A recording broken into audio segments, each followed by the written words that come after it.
नमस्कार, MG TV में आपका स्वागत है। मैं हूं रंजीत छाबड़ा। आइए चलते हैं खबरों की ओर। भारतीय नृत्य शैली के रूप में कथक नृत्य विश्व विख्यात है। कथक एक ऐसा नृत्य है जिसमें वेशभूषा, भाव शैली, कदम ताल का एक अलग ही महत्व दिखाई देता है। बिना कहे ही नर्तक अपने भाव मुद्रा से सब कुछ प्रदर्शित कर देता है। धमतरी की कुमारी उपासना भास्कर ने भी अपने कथक के उत्कृष्ट नृत्य प्रदर्शन से धमतरी जिले सहित पूरे छत्तीसगढ़ प्रदेश का नाम रोशन किया है। धमतरी की बेटी उपासना भास्कर ने महाराष्ट्र के मातृ तीर्थ माहौर में ministry of culture, government of India एवं Indian art and culture of India द्वारा आयोजित 5वें अखिल भारतीय नृत्य महोत्सव नृत्यानुभूति में धमतरी की कुमारी उपासना भास्कर ने छत्तीसगढ़ प्रदेश का प्रतिनिधित्व करते हुए प्रथम स्थान अर्जित कर प्रदेश को गौरवान्वित किया है। उपासना छत्तीसगढ़ शिक्षक कांग्रेस के जिला अध्यक्ष श्री MS भास्कर एवं स्वर्गीय श्रीमती सीनू भास्कर की पुत्री हैं। महज 9 साल की उम्र में अपने पिता की प्रेरणा से स्थानीय श्री कृष्ण संगीत महाविद्यालय धमतरी से अपने जीवन की नृत्य यात्रा की शुरुआत की और उनकी लगन मेहनत का नतीजा है कि उन्हें विभिन्न पुरस्कार मिलने के पश्चात महाराष्ट्र के तीर्थ माहौर में ministry of culture, government of India एवं Indian art and culture of India द्वारा आयोजित 5वें अखिल भारतीय नृत्य महोत्सव नृत्यानुभूति में छत्तीसगढ़ का प्रतिनिधित्व करते हुए प्रथम स्थान प्राप्त किया है।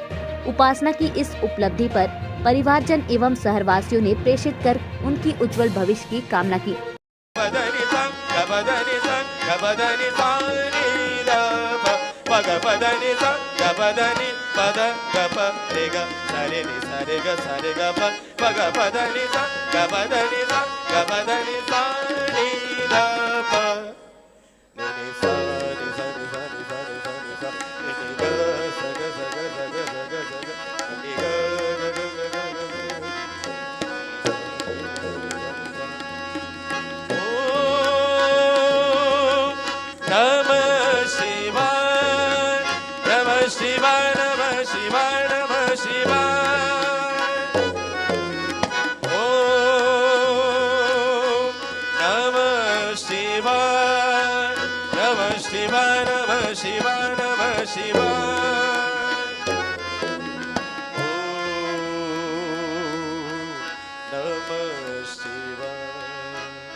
समस्त गुणीजनों को मेरा सादर प्रणाम। मैंने अपने नृत्य का आरंभ शिव वंदना से किया। तत्पश्चात प्रस्तुत है थाल।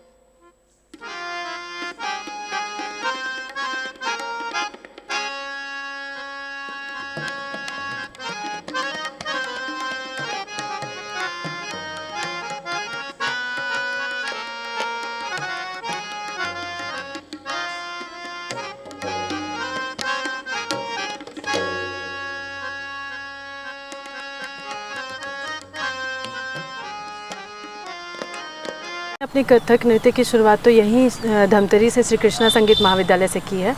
यहाँ से मैं कथक की बारीकियाँ और अंग भाव सीखने के लिए मैं नासिक गई थी और वहाँ विद्याहरी देशपांडे जी से मैंने कथक की बारीकियाँ सीखी और वहीं हमें शाश्वती सेन जो है उनसे भी सीखने का मौका मिला। फिर अभी मैं हाल ही में पंडित मनुराज पचौरी जी से मैं कथक की उपज, अंग और ताल की शिक्षा ले रही हूँ। और वहाँ माहौर की बात करूँ तो वहाँ बहुत 78 से ज़्यादा प्रतिभागी आए हुए थे जो अलग अलग राज्य से होके आए थे।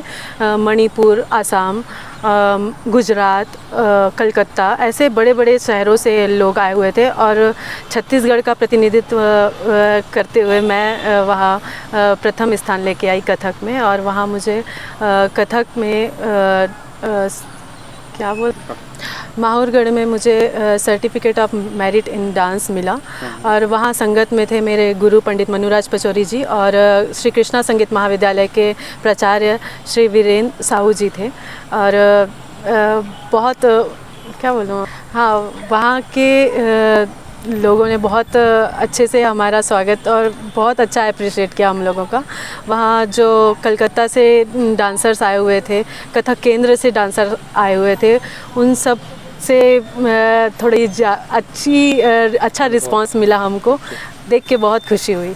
छत्तीसगढ़ के अलावा आपने अन्य राज्य में अपना प्रेजेंटेशन दिए, किस तरह से फील रहा, किस तरह से अनुभव रहा अन्य राज्य का आपको?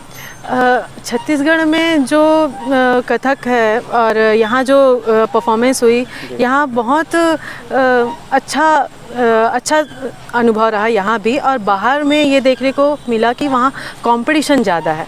वहाँ लोग इतने मात्रा में, बहुत दूर दूर से लोग जो आए हुए थे, उनको देख के ज़्यादा कंपटीशन का फील हुआ। वहाँ हमको ऐसा लगा कि अभी जो शुरुआत की है मैंने कथक की, उसका रियाज़ कितना करना है और मुझे और कहाँ तक आगे बढ़ना है, उसके लिए एक माइंड सेट हुआ मेरा कि मुझे और भी आगे बढ़ना है। उसके लिए मुझे कितना काम करना ज़रूरी है। अभी आप जी, कथक केंद्र जब नाम आता है तो लगता है कि महाराज जी के स्टूडेंट हैं, पंडित बिरजू महाराज जी के स्टूडेंट हैं। उनको अगर मैं पछाड़ रही हूँ और उनका रैंक सेकंड आया है मेरे बाद जो आया है, तो उनको देख के लगता है कि मैं कुछ तो कर सकती हूँ और नाम ऊंचा कर सकती हूँ अपने छत्तीसगढ़ का, भारत देश का। तो मेरे अंदर और एक उत्साह सा बढ़ गया है कि मुझे आगे बढ़ना कैसे है और किस तरीके से मेरे साथ जो गुरुजन जो गए थे, उनका जो सपोर्ट मिला मुझे, वो देख के लगता है कि मैं मतलब बहुत आगे जा तो सकती हूँ। मतलब मुझे अपने ऊपर बहुत भरोसा सा होता है ये देख के।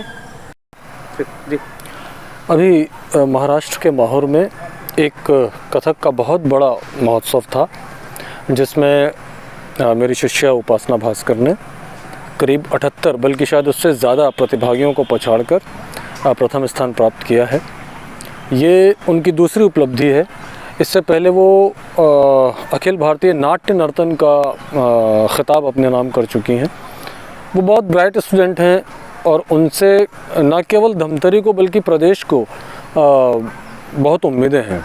जैसे महाराष्ट्र की बात करें तो यहाँ वो छत्तीसगढ़ की एकमात्र प्रतियोगी थी जिनका चयन हुआ था, और वहाँ जाकर जिस तरह से उन्होंने अपने नृत्य की प्रस्तुति दी, मतलब आप ये समझ लीजिए कि जजेस ने अपनी सीट छोड़कर उनके लिए स्टैंडिंग ओवेशन दिया।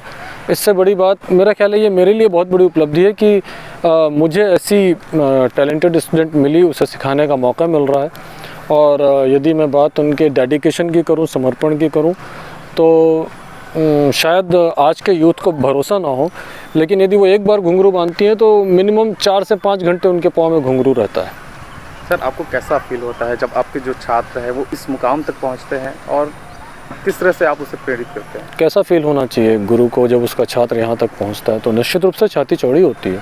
और इनके मामले में, उपासना के मामले में, इसलिए और ज़्यादा मुझे गर्व का अनुभूति होती है, गर्व की अनुभूति होती है कि वो she is first class first engineer, mechanical engineer, and she denied the service of NTPC Korba and one more plant. तो एक इंजीनियर जो आज की तारीख में यदि वो सर्विस ले लेती तो आज की तारीख में 60 से 70 हज़ार रुपये आसानी से कमा सकती थी। ऐसे में वो दूसरी जगह पे किराए का घर लेके और कथक के लिए संघर्ष कर रही हैं। इसी से उनका डेडिकेशन समझ में आता है। अभी लेते हैं एक छोटा सा ब्रेक।